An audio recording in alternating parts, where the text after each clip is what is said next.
बिस्मिल्लाहिर्रहमानिर्रहीम। बड़ा बढ़िया सीन लिख रहा हूँ मैं बॉलीवुड के लिए। देखो एक सीन है बॉलीवुड के लिए। क्या कहते हैं, एक पागल खाने में 10-15 पागल आ गए। सारे एक है मुल्ला मुल्ला मुल्ला, पागलों की तरह एक्टिंग कर रहे हैं, मुल्ला मुल्ला मुल्ला। डॉक्टर कह रहा है भाई क्या हो गया इन्हें, मुल्ला ने मारा किसी? नहीं, क्या मुल्ला से डर लग रहा है इन्हें?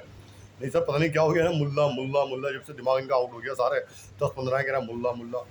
ऐसा मुल्ला का खौफ हो गया। मुल्ला के पीछे पड़े होंगे और हाथ धोगे। नहीं पता सर, हम उसके घर वाले कह रहे हैं हमें खुद नहीं पता सर क्या हो गया।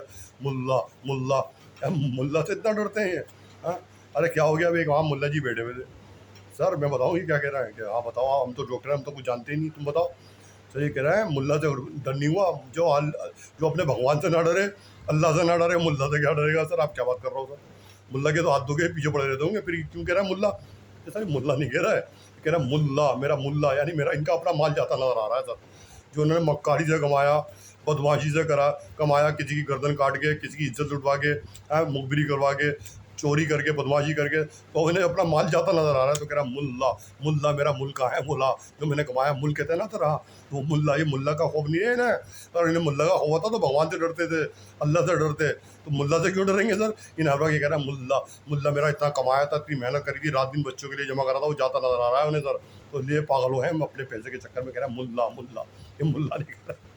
तब डॉक्टर समझ में आया, अरे भाई साहब आप कहाँ आगे पढ़े हुए? मैंने सर पढ़ा हुआ तो नहीं हूँ सर, बिल्कुल बे पढ़ा हुआ हूँ सर, मैं बे पढ़ा हुआ, बिल्कुल पढ़ा हुआ नहीं है, कोई डिग्री नहीं है सर मेरे पास। अरे यार डॉक्टर खड़ा हो गया यार, कितना काबिल आदमी है। हम दोनों, ये मुल्ला कह रहा है, ये कह रहा मुल्ला, मेरा इनका अपना जाता नजर आ रहा है ना। तो अब एक और देखो, तो बहुत बढ़िया और चीज, एक बात और अच्छी आ गई आपके तुफेल में। देखो एक हकीम साहब को एक फ़ोन कर रहा है एक आदमी, कह रहा है सर मुझे बहुत बदबू लग रही है, बहुत तबीयत ख़राब हो गई है मेरी, बदबू की वजह से मेरी तबीयत ख़राब हो गई। तो हकीम साहब ने कहा अच्छा बदबू लग रही है, तो ऐसी कहाँ बैठे हुए थे ऐसे तो तुम्हें बदबू लग रही है? वो छुपा रहा था बात, मरीज़। नहीं नहीं, मैं कहीं भी बैठा हुआ था, आप मुझे कोई ऐसा नुस्खा लिख दो तो मैं किसी बच्चे से मंगवा दूंगा बाजार में भेज के, ताकि मेरी जो हार्ट फेल होता जा रहा है ना वो बच जाऊँ मैं। कि हकीम साहब कह रहे हैं ऐसे नहीं लिखूंगा दवाई, पहले बताओ कहाँ बैठे हुए थे? बदबू भी कई तरह की होती है भाई साहब, पता चला गलत नुस्खा लिख दिया, पता चला मुझ पर दबिश बर्बाद हो गई, हकीम साहब ने गलत दवाई लिख दी।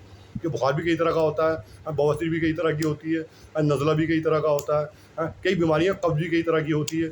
एक कब्ज से सेहत बनती है, एक से कमज़ोर होता है, एक मौसमी बुखार होता है, गर्मी से बुखार आता है, नज़ला एक ठंड से होता है, एक नज़ला दिमाग की गर्मी हो जाती है उससे होता है। बताओ कौन सी दवाई लिखूँ? पूरी बात बताओ, कहाँ बैठा हूँ, सच से बताओ ना। तो मरीज ने कहा मैं लेटिन में बैठा हूँ, कब से? सुबह आन के बैठ गया था, रात शाम तक बैठा हुआ। क्यों? यार दबिश पड़ने वाली है, तो जब चेकिंग होगी ना, लेटिन कोई तलाश नहीं करेगा।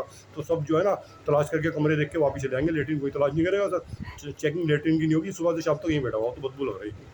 तो कहना दत्त